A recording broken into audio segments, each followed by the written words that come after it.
কিরে কেমন আছিস? ভালো আছি, তোর খবর কি?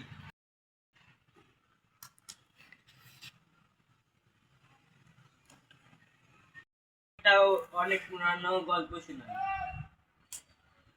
আচ্ছা বল। গ্রামে দুইটা রাজা ছিল, দুইটা রাজাই ভয়ঙ্কর। ভয়ঙ্কর? এদের গল্পটা আমাকে ভালোভাবে শোনাতো। নাম ছিল লিখন আর একটা রাজার নাম ছিল সাফাদ। সাফাদ অনেক খারাপ ছিল, সাফাদের লোকটাও অনেক খারাপ, অস্ত্র টস্ত্র লিখিত। আর লিখনের সব লোকজন ভালো ছিল, লোক অনেক ভালো ছিল, যাত্রার সাথে মারামারি করে না, রাস্তাঘাটে এই অস্ত্র টস্ত্র ঘুরে না, ওরা অনেক ভদ্র ছিল। তোর কি শত্রুতা ছিল? হ্যাঁ, এদের জন্য গ্রামবাসীরা শান্তিমতন থাকতে পারত না। এই গ্রামে চাঁদাবাজি, চুরি, ডাকাতি এইসব করত। লিখনের লোকজন এসে এদের আটকাতো, এর জন্য ঝামেলা।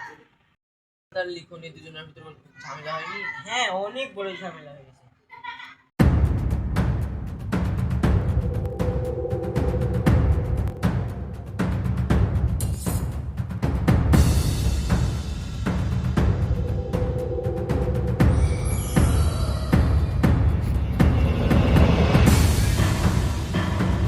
সবাই শোনো,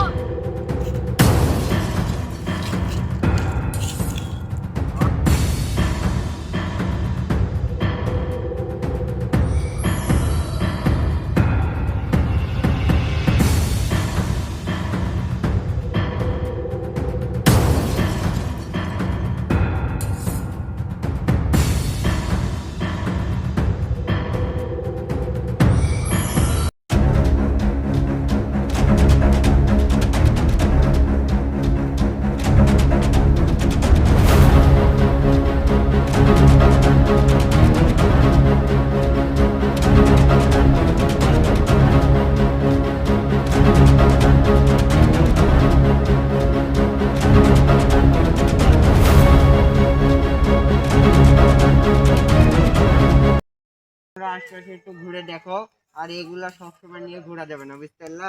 এগুলা তো একটু তোমরা ঘুরে টুরে বেড়াও, ঠিক আছে?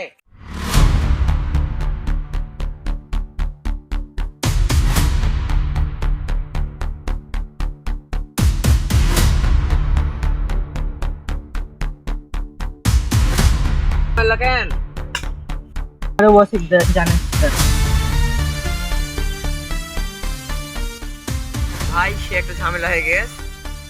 আমরা দুজন মিলে বেড়াতেছিলাম, ওই সময় তিনটা ছেলে মিলে আমাদের ধরে বলছে আমাদের সাথে গ্যাঞ্জাম করবে। গ্যাঞ্জাম করতে যাচ্ছ? গ্যাঞ্জাম তো একটা করতেই হবে, আপনার ভাইয়ের গায়ে হাত দিছে ওরা ইচ্ছা করে। আচ্ছা চলো দেখি। আচ্ছা চলেন।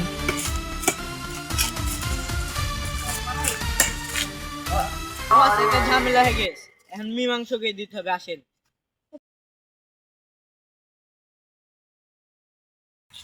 ওই দেখেন বস ওরা। ওইগুলা চলো বস, ওই যে ওরা। আচ্ছা চলো দেখছি। আচ্ছা, আর বসের সাথে আমি কথা বলে আসি। আচ্ছা যান। থামো, আমি আর বসের সাথে কথা বলে আসি। তোর সাথে কি হয়েছিল রে?